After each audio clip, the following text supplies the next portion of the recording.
All right, so I want you to think back way, way, way back to like Unit 2. And I want you to remember that we studied something called direct variations. Now, direct variations are kind of like a line, but it doesn't have a y-intercept. Y-intercept is 0. Um, they are really important in science and applied mathematics because they're just so common. And we'll see this direct variations appear in all sorts of relationships. Another pretty important form of variation, maybe not quite as important, but pretty important, is the inverse variation. And it's just kind of the opposite of the direct variation.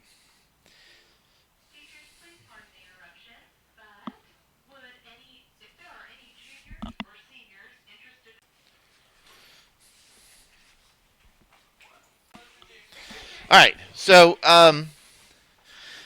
if the direct variation is when y is equal to k times x, an inverse variation is when y is equal to k divided by x. That's really the only difference. So, but it can be described in an interesting way. A mathematical relationship in which the product of two quantities is constant is called an inverse variation. And the reason why the product is constant is because if we use algebra and we multiply both sides by x here, we'll get x times y equals k. So this is where this idea that the two quantities, the x and the y, have a constant product. Even though we say have a constant product, but the equation has division in it because we end up solving for y. So y and x are inversely proportional, and k is called the constant of variation. Now you may say, well, why don't they use c for the constant of variation? Well, c already has a very important meaning in both science and math. That c is in science class, c is the constant. Anybody know what that is?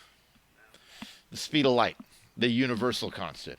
And in math, c is the constant you get from integration, which you don't need to worry about for a couple of years. So that's why they use k, because c was already taken. And k sounds like a c, kind of, sometimes, right? Okay. I don't know.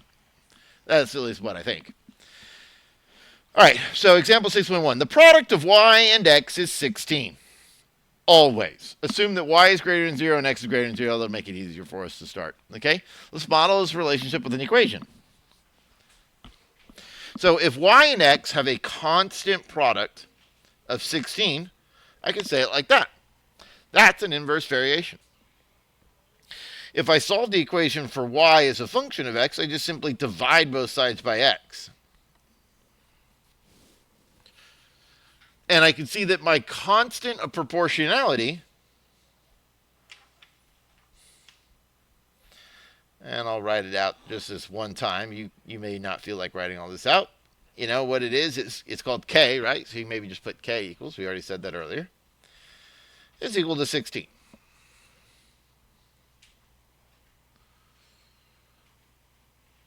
So we know that x and y have to multiply to 16. We can think of it that way, or just think that y is whatever 16 divided by x is.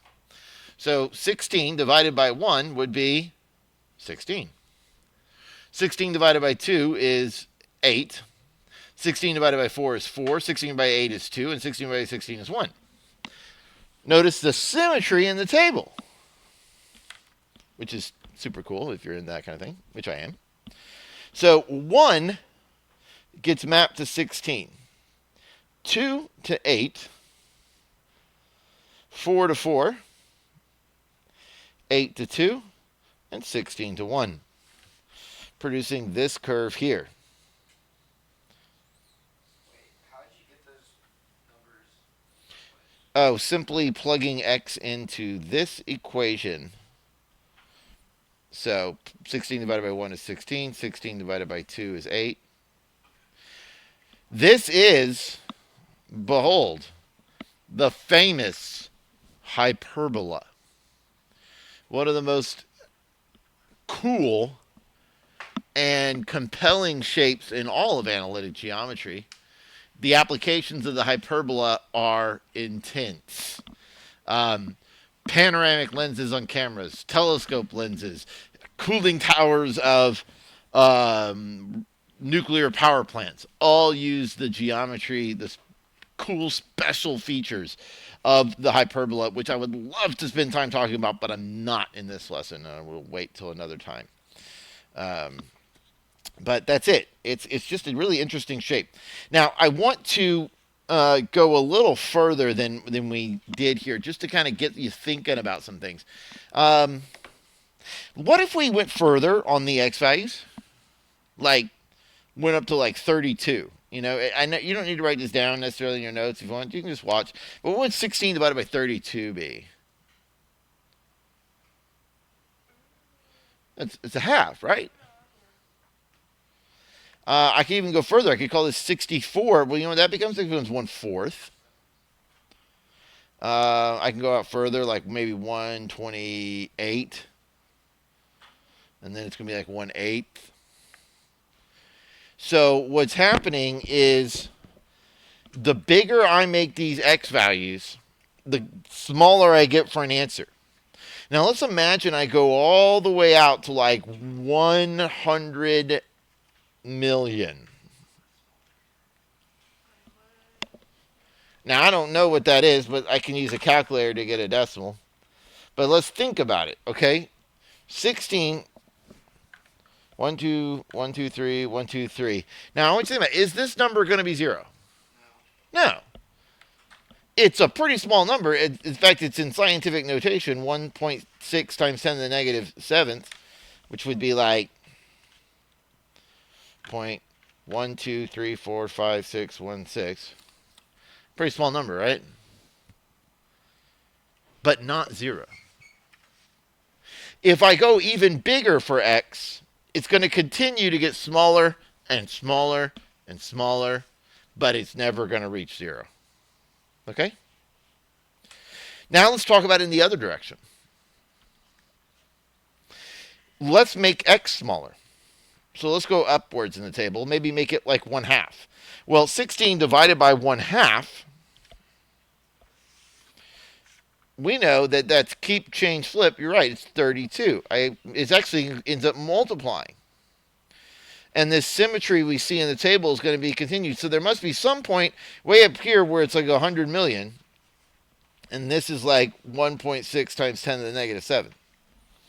So I can keep getting closer and closer and closer to x equals 0. But I can't use 0. Right? So if I divide 16 by smaller and smaller and smaller and smaller numbers, I get a pretty big answer. But as soon as I try and divide 16 by 0, it's undefined. Right? So I cannot touch this axis. I cannot touch this axis. They are asymptotes. All right, try practice 6.1 for me. All right, for practice 6.1, y and x form a constant product of 12.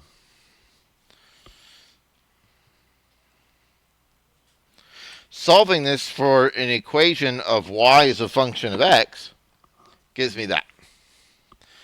I can now model it with a table of values, and I'm just going to put factors of 12 in. 1, 2, 3, 4, 6, and 12. So 12, 6, 4. 12 divided by 4 is 3. By 6 is 2. By 12 is 1.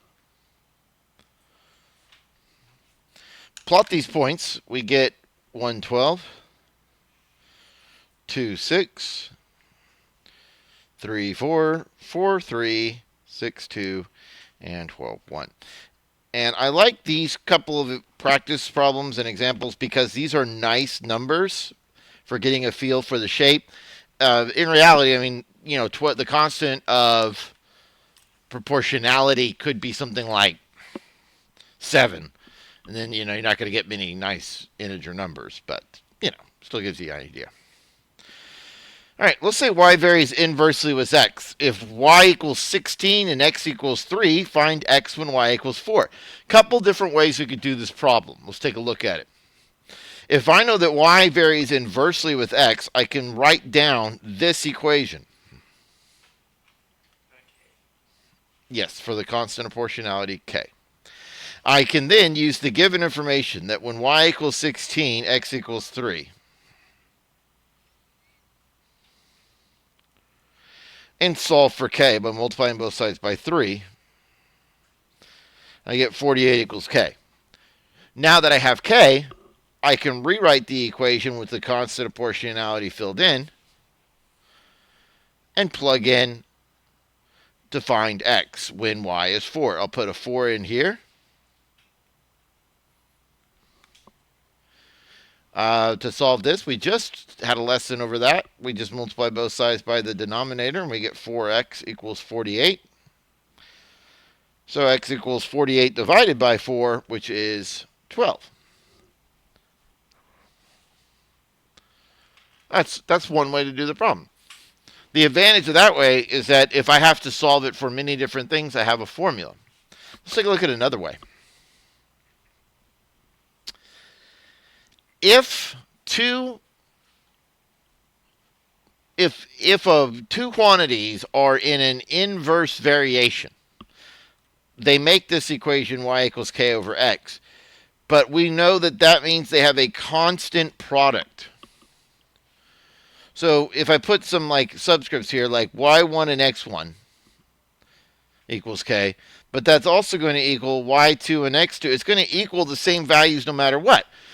For example, go back to 6.1. Multiply your x and y values and confirm that you always get 12. 1 times 12 is 12, 2 times 6 is 12, 3 times 4 is 12, 4 times 3 is 12, etc., etc. So when I've got that, if y equals 16 when x is 3, then whatever that is got to be the same as when I multiply x times y again. So when find x when y is 4, 16 times 3 is equal to x times 4. So that's 48 equals 4x, so x equals 12. Now, which way was easier? I mean, all I did was that much work, right? Opposed to all that stuff. Believe it or not, more often than not, my students remember this way and do it that way. I believe it's because this is a process we do so often, it's what you remember, and this really only works for 2 times, inverse and direct variations. But if you can remember it, man, is it a time saver. So try to, okay? All right, let's take a look at the next one. Y varies directly with x. Ooh, throwing in the stuff from Unit 2. That's okay. We really don't want to learn these things in isolation. We want to see the relationships between them. So if y varies directly with x, it's y equals kx. I told you that x is 24 when y is 6. So 6 equals k times 24. Dividing both sides by 24 gives me 1/4. I now know the equation is 1/4 x. Find y when x is 80. Simply plug in 80 for x, and you get y equals 20. That, again, is kind of the old school way to do it. There is another way that is faster, just like before. Direct variations have a constant quotient. So inverse have a constant product. I know it's weird because an inverse equation has division in it, but it has a constant product. Direct variations, the equation has multiplication, but they have a constant quotient. So what that means is that if I divide x by y or y by x, doesn't matter. That 24 over 6, that's x divided by y. I just chose that because that number was bigger than that number. That's got to equal x over y. And then I can just do my cross product.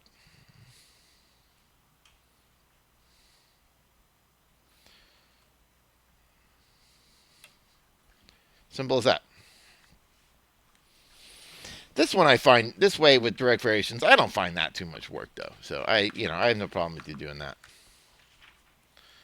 Okay? So I'll let you try to apply with that in practice 6.2. Then we're going to close out this lesson by looking at a few application problems and just a little bit more discussion about the shape of the hyperbola. So give it a try.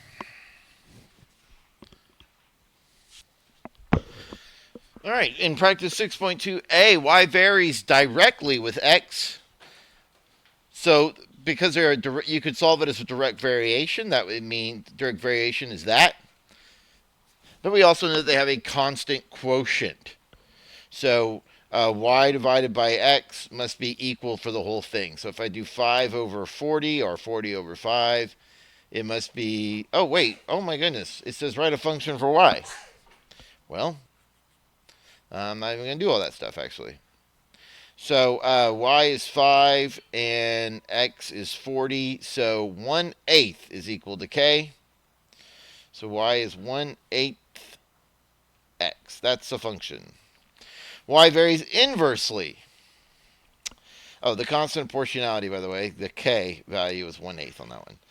Y varies inversely with x. So y is equal to k over x.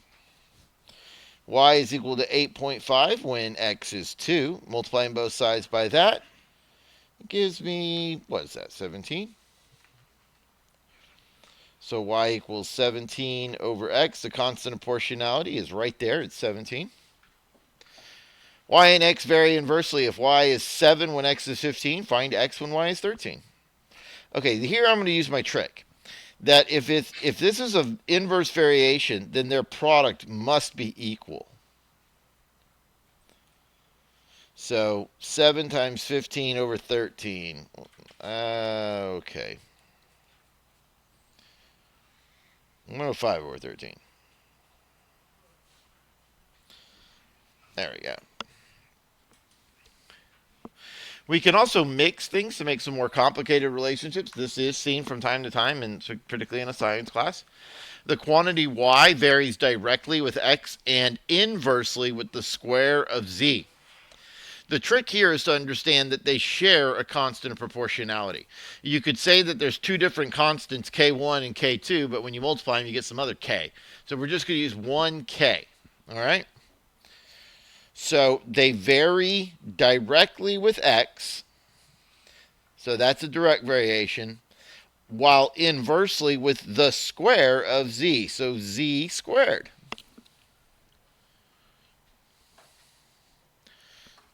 So now I need to give you a triplet. If y equals 2, when x equals 4, and z equals 6, we can find our constant. 36 over 4, or 4 over 36, I should say, would reduce to 1 over 9. So I get k equals 18. Now that I know my constant of proportionality, I should be able to answer any question they throw at me. Let's see here. Find y when x is 3 and z is 2. So 18 times 3 over 4. That's 27 over 2. Okay. Pardon? I simplified it. You don't really need to worry about that, right, so much, but I went ahead and simplified it. All right, example 6.4. Given a constant distance, the rate in miles per hour a vehicle drives and the time in hours of the journey are inversely proportional. It's true. Hopefully you remembered this equation. DRT. DRT. Distance equals rate times time. Well, what this is an inverse relationship. Because the rate and the time form a constant product of the distance. So what that means is that as I increase the rate that I travel, the time that it takes to get there will decrease. If I increase the time I'd like to take to get there, then the rate I go will decrease. Maybe I want to make a leisurely drive, right? So if a journey takes 4.5 hours at 65 miles, per hour. How long would it take at 40 miles per hour?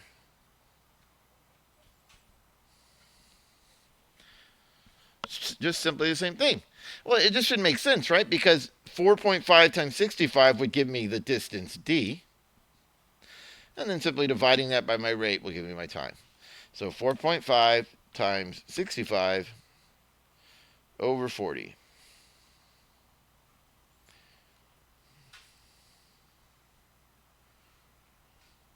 And I used a calculator to help me here. 7.313 hours. Just a, simple application of what we've been doing.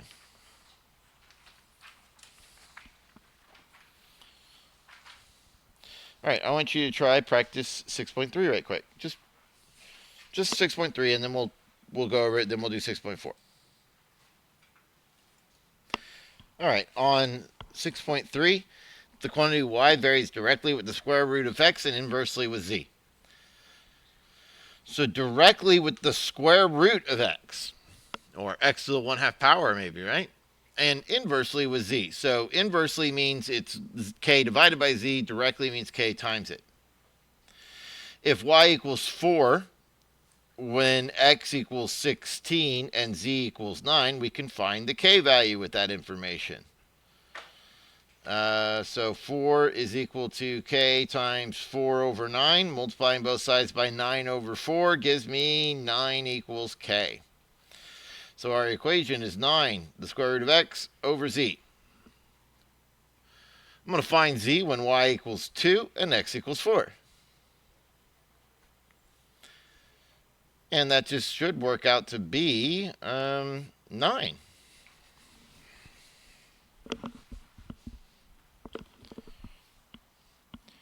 All right, on practice 6.4, a construction job takes 100 days to be completed by 10 people. How long would it take to be completed by 6? I want to do this with you because you could probably just reason it out, but I just want to make sure that we're seeing the connection between an inverse variation. The number of days, as I increase the number of people, the number of days it takes should decrease, right? Unless we're like bumping into each other or something. But for the most part, that's what's going to happen. So this is an inverse variation. So if it takes 100 days to be completed by 10, I can figure out how many days to be completed by 6. And it should be the same, assuming that it's an inverse proportion. So 1,000 divided by 6 is about 166.667 days.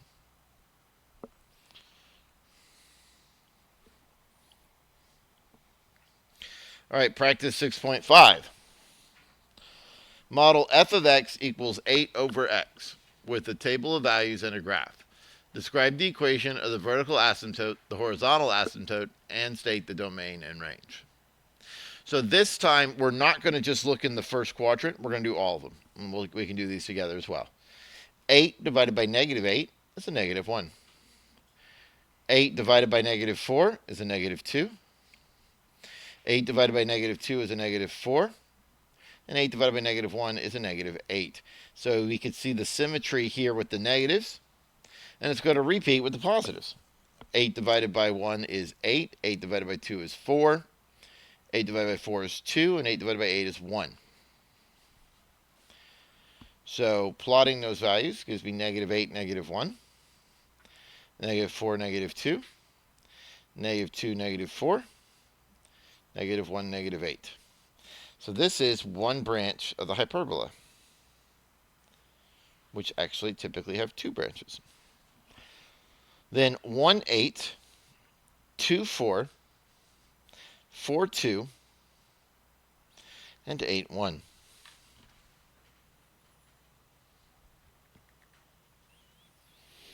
So what we have here are both a horizontal and a vertical asymptote. This is new for us. In the last unit, our functions had either a vertical asymptote if they were a logarithm, or they had a horizontal asymptote if they were exponential, but they didn't have both, or at least not typically. So what we're going to see in this unit is we're going to see horizontal and vertical asymptotes. The vertical asymptote will occur any x value that would result in me dividing by 0 a number like not 0 over 0, but a number like 8 over 0 is a vertical asymptote. Likewise, I get a horizontal asymptote because as I divide 8 by bigger and bigger positive numbers, I get closer and closer to positive 0. By smaller and smaller negatives, that is more and more negative, I get smaller and smaller negative numbers. So we have a vertical asymptote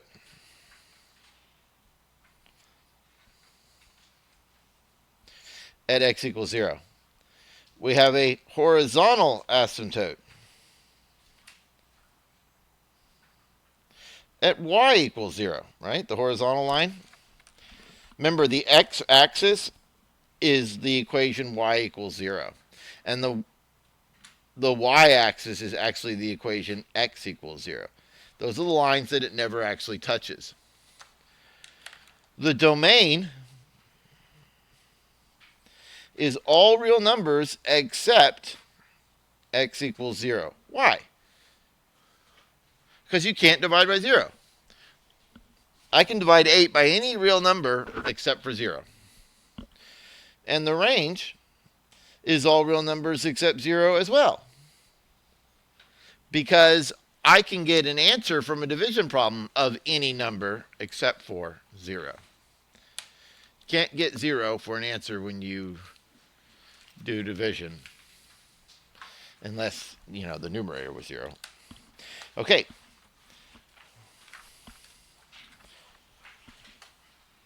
So you can take a look at that exit ticket for me if you wish. And that's it for this lesson.